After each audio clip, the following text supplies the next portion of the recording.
there are even some couples who will look to the adult industry for like ideas or that's something that they do together to get in the mood or stuff like that. So there's a time and a place for it. Like that's not the issue, but like we've said, when it's this is just what I do all the time, then you need to refocus and recenter on something that's actually real, Because it is fantasy. It is fantasy. It is fantasy, and it's an unrealistic fantasy. It's a fantasy world.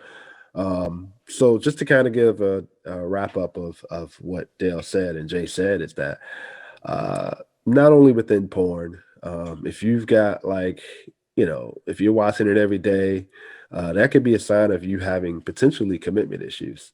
That could be a thing to where just look at it from a perspective of if you're dating in a relationship or even married and you're watching it every day, just think of it from a perspective of that same fantasy you're receiving it a lot of times as we've spoken before.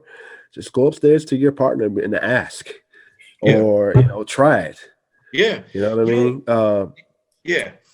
So that's go ahead. Yeah, side conversation. This is probably a conversation for another time, but I also think there's a lot of there's a lot of shame associated with sex. Correct. Correct. I mean, it's getting a little better, but people aren't allowed to be the person that they want to be in terms of what is your sexual fantasy, what do you actually want, what do you prefer, like and this isn't just other people. Like I'll even speak to myself. Like the second you talk to me about what's it called, for instance, we'll pick something arbitrary, what's it called, the dom sub, like that type of culture, male sub. Like the second you talk to me about that, it's like, I ain't that dude. Don't bring that over here. I'm not interested in. Nope. Like you ain't tying me up. You ain't none of that. I feel that. But I know I know where that comes from. For me, it's I'm not willing to give up that level of control to somebody. Right. Yeah. And I know that because I explored that with myself, not the actual culture or anything like that. But I was like, why does this bother me? Myself up. I tied myself up and figured out what it was. It wasn't that. But it was like, all right, why does this bother me so much? It's because I'm not willing to give that level of control over my bodily autonomy to another person. So it's just like, all right, so that's not for me. Cool, bet. But if somebody comes to me and that's what I'm into, it's like, all right, cool. Do your thing. Live your life. But most of the time, a lot of times growing up, especially men, and women as well deal with it. But the second you do something that's outside of the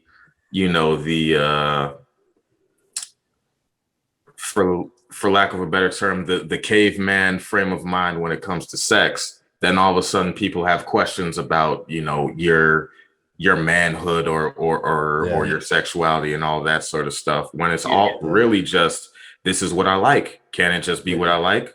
There's all this stigma attached to it. And not to cut you off. Oh no, go ahead. Okay, so the thing is, a lot of people, man, they have difficulty having that very discussion, right?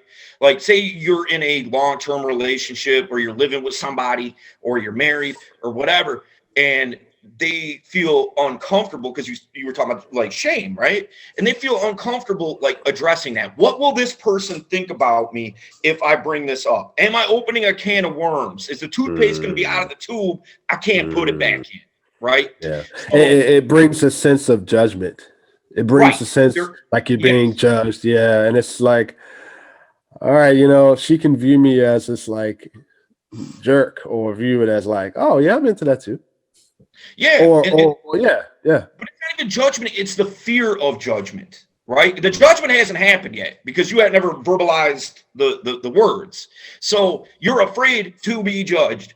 And so you don't say anything. And so what ends up happening a lot of times is guys revert to, okay, if I can't get this in reality, because I can't man up to have a conversation with my own wife, you know, if I can't do that, what's the best next thing? All right, I guess I'll see what kind of BDSM porn I can find, you know? So, and then you fall down that rabbit hole. Now we're right back to where we started this whole conversation. It causes, because it always falls by the wayside. Something always, So you have to have those conversations though, you know? And just because something is a fantasy or something that you, it's kind of like, it could be like communism, you know? It looks good on paper, but it might not be, you know, feasible in reality. Exactly. You know, like it's a bastard if you're trying to bring in like, you know, like me personally, I like threesomes. I think it's cool, but you know, it's not for everybody, and it might look good in fantasy land, but there might be jealousy issues and whatnot that isn't worth dealing with. So you just leave it in fantasy land, right? I mean, you know, that we might need to have a conversation about that because, like, well, later down the line, because for me, like you say threesome, and my immediate thought is, man, that's a lot of work for me to be doing. Well, of course, I got to worry about two people now. I'm trying to figure out what. How I got to.